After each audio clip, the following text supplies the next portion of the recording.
आसिफ रजा मीर साहब हैं, आहद रजा मीर, उनकी जी। Mother Musarrat Raza Mir. Okay aunty okay. मेरी पेशेंट रही हैं और आंटी के साथ मेरी इतनी अच्छी टर्म्स थी, मतलब मैं बिल्कुल उनके बेटों की तरह था। Very good. अमानुल्लाह साहब को सर्दी, बेसिक चीज़ थी उनकी, सर्दी लग जाना उन्हें। हाँ। वो मुझे कहते होते थे कि डॉक्टर साहब मैनू आफ्ताब इकबाल।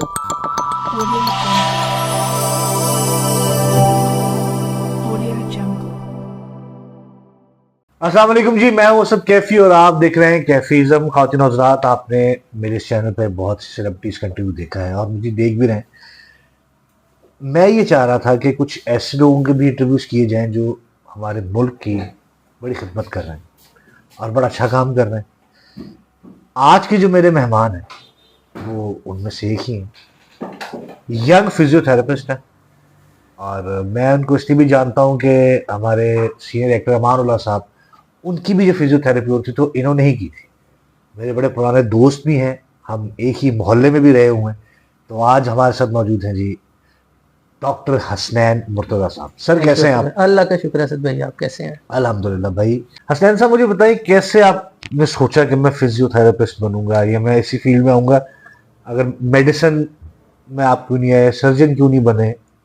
अब इसमें सबसे पहली चीज़ ये है कि जब मैंने फिजियोथेरेपी स्टार्ट की, मतलब डीपीटी स्टार्ट की, डिग्री में आया, तो मुझे इस डिग्री में सेट होते हुए कोई 1 से 1.5 साल लग गया, अच्छा। समझते हुए कि मैं क्या पढ़ रहा हूँ।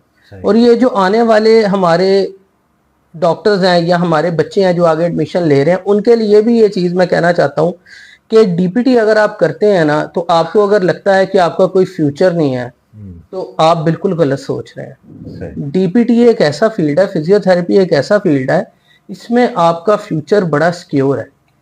हमें कहा जाता है कि बाहर चले जाओ, बाहर बहुत पैसा है, बाहर बहुत है, यहाँ कुछ नहीं है। हम पाकिस्तान में प्रैक्टिस कर रहे हैं, अल्लाह का शुक्र है। हमने अभी स्टार्ट लिया है, मेरी कोई इतनी ज़्यादा टाइम नहीं हुआ मुझे फील्ड में आए, 3 से 4 साल मुझे हुए हैं अभी। और अल्लाह का शुक्र है, अल्लाह पाक ने जिस चीज़ से नवाजा है, जितना नवाजा है, मैं सोचता हूँ कि मैं इस काबिल नहीं हूँ कि अल्लाह पाक ने जितना मुझे नवाज दी है। फिजियोथेरेपी से फालिज का मरीज जो कि बिल्कुल बेड रिडन है, पुराने दौर में कहा जाता था फालिज हो गया तेनू छੱਡ दियो। हाँ बिल्कुल। लेकिन फालिज के मरीज को 15 से 20 दिन में स्टार्ट में वो अपनी मूवमेंट्स वापस गेन करने लग जाता है, अगर टाइम पे उसकी फिजियोथेरेपी स्टार्ट हो जाए। मेरे पास 100 से ज़्यादा ऐसे केसेस हैं जिनके मेरे पास वीडियोस भी हैं मौजूद, अच्छा जी। जो लोग हफ्ते बाद ही उनकी मूवमेंट स्टार्ट हो गई हैं, बेहतर होने शुरू हो गए हैं। ओह।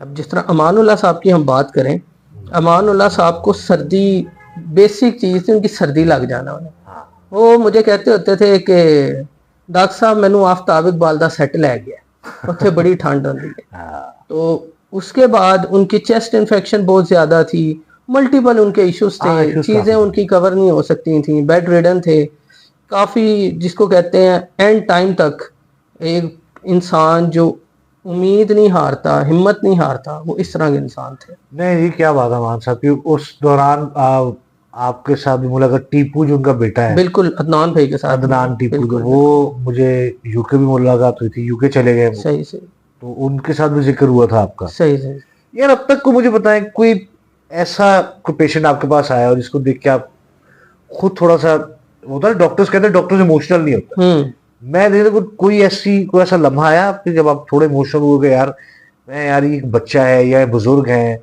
या खातून है या बंदा है? बहुत से इस तरह के केसेस होते हैं, लेकिन एक केस जो मेरे माइंड में इस टाइम आ रहा है, वो एक लड़का था 18 से 19 साल का, उसको था जीबीएस। वो क्या होता है? जीबीएस एक सिंड्रोम होता है, इसमें हमारी बॉडी के डिफेंस सेल्स ही हमारी बॉडी पे अटैक करते हैं। अब वो बच्चा 16 से 17 साल की उम्र में, आप इसे कह सकते हैं कि बच्चों का फालिज, वो बच्चा बिल्कुल बेड रिडन हो चुका था और वो इस स्वेयर कंडीशन तक वो पहुंच चुका था कि उसका सीपीआर 2 दफ़ा हो चुका था, मतलब उसको बिल्कुल कह दिया गया था इसका एंड टाइम है। और जब उस बच्चे की फिजियोथेरेपी मेरे पास आई, तो मैं उसके घर गया हूँ देखने, उन्होंने घर पे बच्चे के लिए पूरा आईसीयू सेट किया हुआ था अपना, और वो 5 से 6 बहनों का एक एक भाई था। वो बड़ी एक ऐसी सिचुएशन थी, मैं जब उसे देखता था, उसकी फैमिली की उसके साथ अटैचमेंट, और फिर आहिस्ता आहिस्ता अल्लाह पाक ने उसको सेहत दी और अब वो माशाल्लाह बिल्कुल ठीक है। अच्छा। माशाल्लाह बिल्कुल ठीक है। ये कितनी खुशी मिलती है ऐसे पेशेंट्स जब आपकी आंखों के सामने जब वापस ठीक फिर रहे होते हैं, बात कर रहे होते हैं, घूम रहे होते हैं, काम कर रहे होते हैं, तो अंदर कितना सुकून पहुंचता है। इसमें अगर हम देखें ना, ये एक ऐसा फील्ड है कि इसमें आप जितना दिल लगा के काम करोगे ना, उतना आपको अच्छा फील होगा, क्योंकि आपके पास एक पेशेंट आ रहा है सिवियर पेन के साथ, फालिज के साथ, लकवे के साथ, पोलियो के साथ, बच्चों में पैदाइशी माजूरी जिसे हम कहते हैं सीपी चाइल्ड, अच्छा। Cerebral palsy. अब हमारे पास सीपी चाइल्ड जब आते हैं, जब वो बच्चे थोड़े बेहतर होते हैं, वो बच्चे चलना शुरू करते हैं, उनके पेरेंट्स की जो खुशी होती है। इसी के साथ साथ मैं ये भी चीज़ देखता हूँ कि सीपी चाइल्ड जो है ना, बच्चों में पैदाइशी माजूरी ये बहुत ज़्यादा है। तो इसमें इस तरह के बच्चे जिनके पेरेंट्स अफोर्ड नहीं कर सकते, तो हम जितना कर सकते हैं हम उन बच्चों के लिए करके उनका ट्रीटमेंट करवाते हैं अपने तौर पे, ताकि ये बच्चे इतने हो सकें कि अपनी एक्टिविटीज़, अपने छोटे मोटे काम ये खुद कर सकें। खुद कर सके। बिल्कुल इसी तरह। तो आपका जो ये क्लिनिक है, ये आपने बहरिया टाउन लाहौर में, बिल्कुल। कितना अर्सा हो गया इसको? मुझे बहरिया में क्लिनिक करते अराउंड 3 इयर्स हो गए। अच्छा। 3 साल के टाइम में बड़े, अब देखें अप्स एंड डाउन्स हर जगह आते हैं, बिल्कुल ऐसा। बड़े अप्स एंड डाउन्स आए, लेकिन अल्लाह का शुक्र है, अल्लाह पाक ने बहुत ही, मतलब इंसान तो कुछ भी नहीं होता, अल्लाह पाक आपको वसीला ही बनाते हैं दूसरे लोगों के लिए। और अगर उसके साथ हम देखें अपनी प्रैक्टिस, तो अल्हम्दुलिल्लाह बहुत अच्छी प्रैक्टिस है, काफ़ी अच्छा हमारे पास पेशेंट आता है और पेशेंट रिकवरी रेट हमारा बहुत अच्छा है इस टाइम। अच्छा हसनैन भाई, जैसे अमान साहब की आपने बात की, बिल्कुल। उनके अलावा और कौन सी सेलिब्रिटीज जो आपके पास आती हैं फिजियोथेरेपी के लिए, या किसी का आपने वैसे इलाज किया हो? काफ़ी ज़्यादा है इसमें। अगर मैं देखूं तो बहुत से ऐसे सेलिब्रिटीज़ हैं, जिस तरह आसिफ रज़ा मीर साहब हैं, आहद रज़ा मीर, उनकी जी। मदर मुसर्रत रज़ा मीर, आंटी मेरी पेशेंट रही हैं, और आंटी के साथ मेरी इतनी अच्छी टर्म्स थी, मतलब मैं बिल्कुल उनके बेटों की तरह था। Very good. मैं आंटी के पास घर भी काफ़ी दफ़ा गया था, मतलब वो ट्रीटमेंट हो जाता था तो उनकी मुझे कॉल आती थी कि आज मैं पराठे पकावांगी, मेरे को लाई तो अच्छा। कहना ठीक है आंटी मैं आऊँगा। वेरी तो गुड। उसके अलावा काफ़ी पेशेंट्स हैं, पॉलिटिक्स हैं, पॉलिटिशियंस हैं काफ़ी, और उनके नाम लेने, मतलब काफ़ी पॉलिटिशियंस हैं और बिजनेसमैन हैं काफ़ी। तो काफ़ी बड़े रियल स्टेट डेवलपर्स हैं बिजनेस में, उनको भी हमने देखा है। उनको इलाज करने के बाद को प्लॉट श्लॉट लेते हैं आप? क्या नहीं नहीं नहीं, हमारा बस ये होता है कि हम जो काम कर रहे हैं उस काम का जो हमारा बनता है वो हम लेते हैं, पेशेंट है वो हमारे। जितना बनता है उसका फिर जाके प्लॉट ले लेते हैं आप? नहीं नहीं नहीं तो क्या आप इकोनॉमिकल हो आप लोग, क्या मतलब काफी ज्यादा? नहीं, क्योंकि लोग, हम इकोनॉमिकल लोग है। ये सुनते थे यार कि डॉक्टर्स जो होते हैं वो सारी जिंदगी लगा के, मतलब उनके घर वाले इतना पैसा आगे पढ़ाते हैं, वो जैसे ही डॉक्टर बनते हैं वो 1 1 2 2 साल के अंदर वो सारे पैसे कवर कर लेते हैं।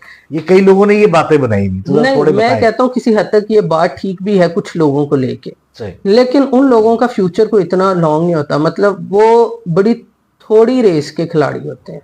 अच्छा सैन साहब, मार्केट में आप देखें बहुत से जैसे अताई डॉक्टर्स होते हैं, मतलब जिनको काम नहीं पता, फिजियो भी 2 नंबर पे होंगे, अपनी दुकानें खोली नहीं है, तो बिल्कुल। आप जज कैसे करें? एक आम आदमी जज किस तरह से करेगा कि यार ये ठीक है या ये ठीक है? इसके अंदर मैं सबसे पहले कहूँगा कि आप अगर फिजियोथेरेपी के लिए जा रहे हैं तो आप सबसे पहले, हमारे पेशेंट की साइकी क्या होती है, आप इतने चार्जेस ले रहे हैं, वो तो इतने चार्जेस लेते हैं, वो बार्गेनिंग शुरू कर रहे हैं, कपड़ा लेने आए हैं। तो अब क्या है कि हर फील्ड में आपको पता है अच्छे लोग भी हैं, बुरे लोग भी हैं, मैं किसी को बुरा नहीं कहता, लेकिन कुछ लोग ऐसे हैं जिन्होंने कुछ भी नहीं किया हुआ और बस अपने क्लिनिक या होम सेशंस वो प्रोवाइड कर रहे हैं। उसमें सबसे पहले आपको देखना चाहिए कि फिजियोथेरेपी में मेरा मानना है मैजिक इन योर 10 फिंगर्स। आपकी मैनुअल थेरेपी, आपकी एक्सरसाइज थेरेपी, आप एक्सरसाइजेज ऐसी करवाएं पेशेंट को कि पेशेंट बेहतरी की तरफ जाए। उसके साथ साथ अगर आप इलेक्ट्रोथेरेपी अप्लाई कर रहे हैं, आपके पास कौन कौन सी मोडेलिटीज़ हैं, मशीनें कौन सी हैं, मतलब हमारे यहाँ पे आजकल मैंने जो चीज़ देखी है, बल्कि मेरा एक एक्सपीरियंस भी हुआ, एक ये जो स्टाफ होते हैं हॉस्पिटल्स के, और उन्होंने मोडेलिटीज़ अपनी बाय की हुई हैं और वो पेशेंट्स देख रहे हैं। और अगर आप मोडेलिटीज़ देखें तो वो फिजियोथेरेपी की मोडेलिटीज़ हैं ही नहीं, वो ये दराज वगैरह से मसाजर वगैरह ये में। और ये कितनी गलत चीज है, बिल्कुल इसी तरह। ये नहीं। अच्छा, अब जो जिरा है उनको आप लोग, जैसे आप फिजियोथेरेपिस्ट हैं और माशाल्लाह आप एक बोन्स का बहुत पता आपको, बोन के डॉक्टर हैं आप, बिल्कुल। ये जो जिरा लोग हैं इनको कैसे देखते हैं आप? देखें, जरा को मैं इस तरह से देखता हूँ कि एक दो केसेस मैंने देखे हैं जरा के ख़राब हुए हुए। मैं कहता हूँ कि अगर आपके हड्डी टूटी है या डिस्प्लेसमेंट है या किसी किस्म की चीज़ है, जरा की तरफ ना जाएं। सबसे पहले आप अपने नियरेस्ट ऑर्थोपेडिक सर्जन से कंसल्ट करें। अब वही बात है ना कि अब कोई ऐसे लोग हैं जो ऐसे एरिया में है, वहाँ पे ये ऑर्थोपेडिक सर्जन वहाँ पे कोई है ही नहीं, तो वो बेचारे क्या करेंगे गांव देहात में, उनके इवन शहर में भी। बिल्कुल उनके नियरेस्ट गवर्नमेंट हॉस्पिटल्स हैं। अब ये गवर्नमेंट और प्राइवेट का हमारे यहाँ पे कॉन्सेप्ट चल पड़ा है। हमारे यहाँ कहा जाता है गवर्नमेंट हॉस्पिटल्स नहीं जाना, प्राइवेट। मैं कहता हूं कि जितनी अच्छी केयर गवर्नमेंट हॉस्पिटल्स में, जितने कंपिटेंट डॉक्टर्स गवर्नमेंट हॉस्पिटल्स में हैं, वो कहीं भी नहीं आपको मिल सकते। सही। आप अपने नियरेस्ट जरा की जगह आप गवर्नमेंट हॉस्पिटल में जाएं, अपने नियरेस्ट डॉक्टर से कंसल्ट करें, ऑर्थोपेडिक सर्जन से कंसल्ट करें, वो देखें केस को। अब होता क्या, जरा को नहीं पता हड्डी को किस तरह जोड़ना। अब हड्डी एक ऐसी चीज है, एक डॉक्टर थे, उनकी एक वीडियो भी मेरे सामने से गुजरी फेसबुक पे, कि वो बताते हैं कि अगर हड्डी को हम छोड़ देंगे ना तो हड्डी ने जुड़ वहां भी जाना है। बिल्कुल। जरा क्या करता है, रख के 4 फटियां लगाई, बांध दिया, ठीक है, उसको नहीं पता कि लोकेशन क्या है हड्डी की। अब क्या है, बाजू टेढ़ी जुड़ गई, बाजू इस तरह जुड़ गई, अब बाजू बेंड नहीं हो पा रही पेशेंट की। तो इसका मतलब क्या है कि उसने उसे सही से लोकेट नहीं किया। मतलब जहां थी वहीं रख के फटियां लगाई, क्रे बैंडेज की और चलो 3 हफ्ते 4 हफ्ते के लिए छोड़ दिया। इसीलिए आप अपने नियरेस्ट ऑर्थोपेडिक सर्जन से कंसल्ट करें, अपने नियरेस्ट आपके पास फिजियोथेरेपिस्ट है आप उनसे कंसल्ट करें, एक्सरे की तरफ जाएं। ये कौन से डॉक्टर हैं जो एक्सरे के बगैर, ये भी एक जरा का मुझे पता चला है, लाहौर में ही है, उन्होंने एक्सरे मशीन भी साथ लगाई हुई है। अच्छा, मतलब वो एक्सरे करके तो कहते हैं इसको इस तरह कर दो, इस तरह कर दो। अच्छा, फिजियोथेरेपी के लिए ज्यादा रेशो किसकी है, मर्दों की है या औरतों की है? इसमें मैं कहता हूँ कि 50-50 है, लेकिन फीमेल में ज्यादा इश्यूज हैं। अच्छा। फीमेल में इश्यूज ज्यादा हैं, मेल में आफ्टर 40 आफ्टर 50 इश्यूज आते हैं ज्यादा। अच्छा। एक बहुत ज्यादा आपके क्वेश्चन से मेरे माइंड में एक पॉइंट आया है कि फीमेल में आफ्टर सी सेक्शन के बाद, हाँ, उनमें लो बैक पेन बड़ी कॉमन है। बिल्कुल सही, वो इंजेक्शन के बाद लो बैक पेन आती है, जिसकी वजह से वो आगे जाके बढ़ती जाती है और वो इस कदर ज्यादा होती है कि आपको फिर फिजियोथेरेपी की तरफ स्टार्ट में ही आ जाना चाहिए। सबसे पहले आपको अपनी डाइट अच्छी रखनी चाहिए, एक्सरसाइजेस करनी चाहिए और बिल्कुल अपनी रूटीन, एक अच्छी रूटीन के साथ आपको चलना चाहिए। अपनी डाइट वगैरह हर चीज को बैलेंस रख के चलें, तो आप इन चीजों से बच सकते हैं। और अगर हम देखें मेल और फीमेल पेशेंट्स में, तो ये बिल्कुल मैं यही कहूँगा 50-50 है। फीमेल पेशेंट्स ज़्यादा होती हैं, लेकिन मेल पेशेंट्स भी हमारे पास आते हैं, लेकिन मेल की कंडीशंस बड़ी वर्स होके हमारे पास आती हैं as compare to female. Maximum male जो है वो अपने आम जिंदगी बिल्कुल को गुजारने में, घर का खर्चा चलाने के ऊपर टाइम लगा देते हैं। जब उनका टाइम आता तब उनका जरिए बात बिल्कुल इसी तरह होता है। अगर हम देखें हमारे पास मेल पेशेंट्स जो आते हैं वो आफ्टर 50 आफ्टर 60 आ रहे होते हैं। देखें फीमेल 30s में भी आ रही होती हैं, 40s में भी आ रही होती है। ऐसे ही। अच्छा, जो बाइक चलाते हैं, जो ड्राइविंग कर रहे हैं, उनको भी कोई एहतियात करनी चाहिए, क्योंकि काफी देर तक उनका हाथ बाजू जो एक ही ड्राइविंग से ना हमारे जो अपर बैक मसल्स हैं, नेक मसल्स हैं, वो स्टिफ हो जाते हैं। जिसमें क्या है, अगर हमने गर्दन मोड़नी है, वो बंदा इस तरह गर्दन मोड़ता है, ना कि इस तरह मोड़ता है। अपने शोल्डर को भी वो साथ मूव करता है, क्यों, उसके अपर बैक में बड़ी स्टिफनेस हो जाती है। ये ड्राइव करने से ज्यादा होती है, गाड़ी ड्राइव करने से, बाइक चलाने से। और उसके अलावा अगर हम इसकी देखें कि सबसे ज्यादा ये ड्राइविंग से स्ट्रेस से होती है। जो लोग ज्यादा टेंशन लेते हैं उनमें neck pain, upper back stiffness बड़ी कॉमन है। वो इसलिए कि जब हम टेंशन लेते हैं तो हमारे ब्लड का फ्लो टुवर्ड्स एक्सट्रीमिटीज होता है, हमारी बाजुओं और टांगों की तरफ। हमारा जो सेंट्रल बॉडी पार्ट है उधर ब्लड का फ्लो प्रॉपरली नहीं होता है, जिस वजह से हमारे मसल स्टिफ होते हैं। और फीमेल में ये बहुत ज्यादा कॉमन है, अपर बैक की स्टिफनेस, नेक पेन जिसे हम कहते हैं। टेंशन तो वो ज्यादा नहीं देती बंदों को, तो टेंशन दे के वो खुद ज्यादा टेंशन लेती है। हाँ, ये भी है। अच्छा, दूध पीने से वाकई हड्डियां मजबूत होती हैं? दूध पीने से हड्डियां मजबूत होती हैं, लेकिन दूध के साथ आपको अपनी डाइट में बहुत सी चीजें, vegetable, green vegetable, chia seeds और मीट, चिकन और फिश, आप ये सारी चीजें ऐड करें। अकेला दूध इनफ नहीं है और ना पैकेज दूध जो होते हैं वो इनफ होते हैं। आप देखें कि आपकी बॉडी के क्या न्यूट्रिएंट्स हैं। अब हमारे यहाँ अगर हम देखें 70-80% लोग जो हैं दूध पीते ही नहीं है। हाँ, बिल्कुल नहीं पीते। तो उनका सबसे बड़ा मसला क्या है, डॉक्टर साहब फ्रेश मिल्क कहाँ से आएगा? और जैसा भी मिल्क मिल रहा है दूध पियो, कुछ ना होने से कुछ होना बेहतर ही है। नहीं, वो दूध के ऊपर जो वीडियोस देखी हैं हमने यूट्यूब के ऊपर, उसका फिर क्या करेंगे? आप देखें, आपके पास पैकेज दूध आते हैं, आप वो हाँ। यूज कर लें, अच्छा, वो पीना वो भी चाहिए। आप पी लें, ठीक। न्यूट्रिएंट्स उसमें भी पूरे ही आते हैं। सही। कुछ लोग जो हैं वो खुले दूध की तरफ जाते हैं, तो यूज करना चाहिए आपको।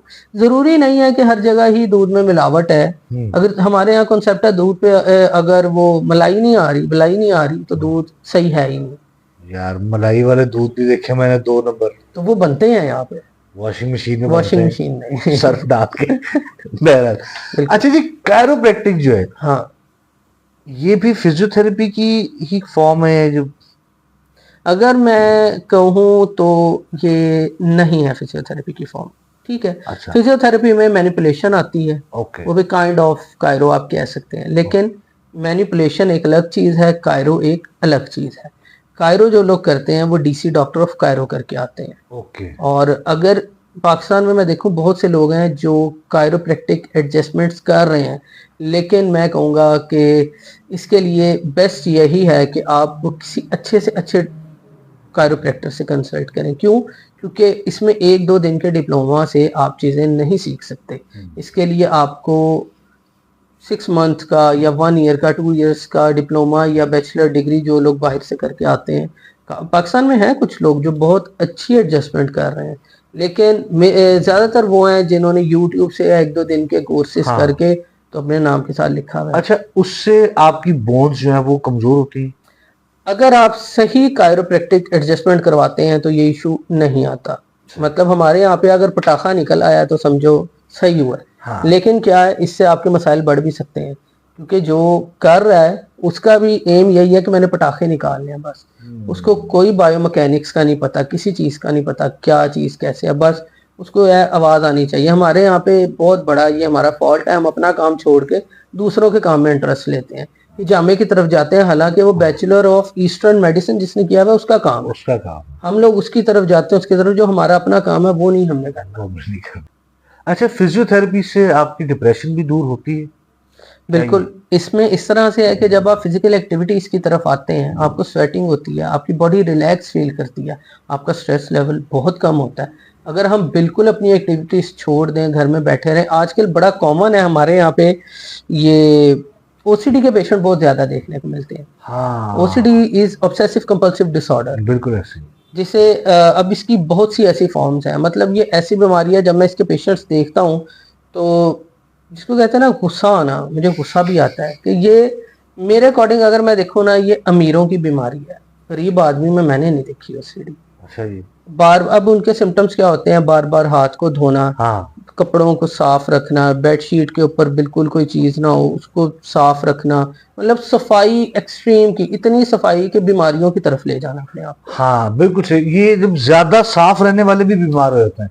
बिल्कुल इसी तरह जम्स थोड़े बहुत लगने भी चाहिए मेरे ख्याल से। ये जो मिट्टी है ये लग जाए उसके बाद आप मतलब ये नहीं कि अपने हाथों को धो लें हाथों को, लेकिन जरूरी नहीं कि आप हर वक्त ये अपने आप को एक शेल में बांध लें। इशू क्या आता है, आप बिल्कुल सोशलाइज नहीं होते, घर में रहते हो कि वो चीज़ ऐसे वो चीज़ ऐसे। मैं ऐसे लोगों को भी जानता हूँ जिनका ओसीडी इस पीक पे था कि उनके घर गेस्ट आए हैं, बेड पे बैठे हैं, तो उस बच्चे ने बाद में पूरे बेड को सैनिटाइज कर दिया और उसका सारा पेंट उतार दिया कि वो बैठ के गए हैं इधर।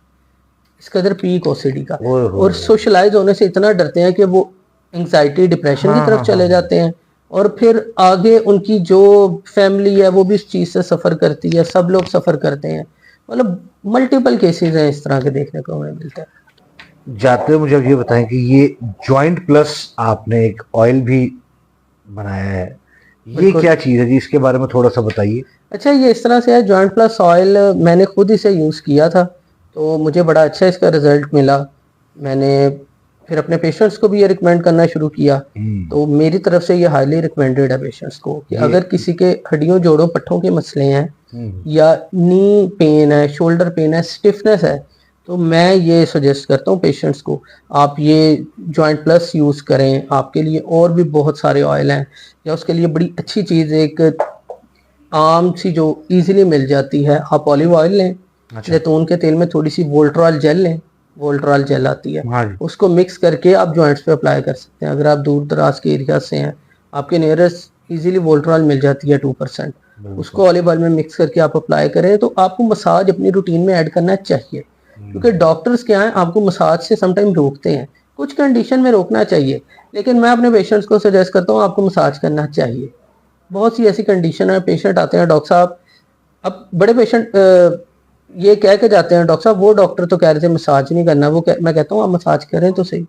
जब मसाज करते हैं वो कहते हैं डॉक्टर साहब हमारी पेन भी कम हुई है, हमारी बहुत बेहतरी आई है। अब क्या, मसाज करने से आपकी ब्लड की सर्कुलेशन इंप्रूव होती है। तो मेरे अकॉर्डिंग मसाज करना चाहिए, आपको अपनी रूटीन में चीज़ें ऐड करनी चाहिए। बहुत बहुत शुक्रिया हसनैन साहब, आपका थैंक यू, आपने टाइम दिया। बहुत शुक्रिया और असद भाई। मुझे बहुत अच्छा लगा आपसे बात करके। बहुत से लोग आपका इंटरव्यू देख के बहुत कुछ सीखेंगे भी बहुत और बहुत शुक्रिया। कुछ समझेंगे भी और अपनी लाइफ में उसको बिल्कुल इम्प्लीमेंट करेंगे। और एक दफ़ा अपना आप एड्रेस भी बताइए लोगों को। जी। मैं नीचे भी चलाऊंगा, बट फिर भी थोड़ा बताइए कि कहाँ पर आना होगा। ठीक है, हमारा क्लिनिक है pain healer physio rehab clinic, Bahria Town Lahore में, नियर अल्फला प्लाजा। बहरिया का मेन ऑफिस है जी बिल्कुल। अल्फला, उसके साथ जब कमर्शियल शुरू होता है तो वहाँ पर हमारा क्लिनिक है 34 अवैस करनी। आप हमारे नंबर पे अपॉइंटमेंट बुक करवा के एनी टाइम पेशेंट अपनी स्लॉट में आ सकते हैं। बिल्कुल सही। हम उनको ट्रीट करेंगे इंशाल्लाह in the lowest possible budget, आप ये जरूर करना है आपने, इंशाल्लाह। ताकि लोगों को अच्छा लगे। अच्छा, अगर कोई पेशेंट आपके पास आता है और वो आपके इस इंटरव्यू, मेरे इस चैनल के बारे में कोई बात करता है, कोई रेफरेंस देता है, तो उसको कोई रियायत मिलेगी? बिल्कुल बिल्कुल, हमारे पास पेशेंट्स आते हैं, वो हमें आके कहें डॉक्टर साहब निगोशिएशन की, मैं कहता हूँ जैसे आपके लिए ईजी है। अगर आपके रेफरेंस से आएंगे वो फिर और उनको निगोशिएशन में बहुत देंगे। बहुत शुक्रिया डॉक्टर बहुत साहब, शुक्रिया, बहुत आपकी बड़ी मेहरबानी। तो ख़वातीन और हज़रात, ये था आज का इंटरव्यू। असद भाई एक चीज़ मैं इसमें और ऐड करना चाहता हूँ जी। कि अगर आपके चैनल से या वैसे कोई पेशेंट्स ऐसे हैं जो अफोर्ड नहीं कर सकते बिल्कुल भी, वो भी हमारे पास आना चाहें तो वो आ सकते हैं, हम उनको फ्री ऑफ कॉस्ट ट्रीट करेंगे अरे इंशाल्लाह। बहुत बहुत शुक्रिया डॉक्टर साहब, बहुत बहुत शुक्रिया, बहुत शुक्रिया। Thank you. देख रहे हैं आप यंग डॉक्टर्स क्या कर रहे हैं। तो ये था आज का इंटरव्यू। ख़वातीन और हज़रात, बड़े ही प्यारे आदमी हसनैन मुर्तज़ा साहब, बड़ी अच्छी अच्छी बातें हुई, बहुत कुछ मैंने भी सीखा, लेकिन आपने भी सीखा होगा। तो दुआ में याद रखिएगा, इंशाल्लाह अगले इंटरव्यू में दोबारा मुलाकात होगी नए गेस्ट के साथ। अपना ख्याल रखिए। अल्लाह हाफ़िज़।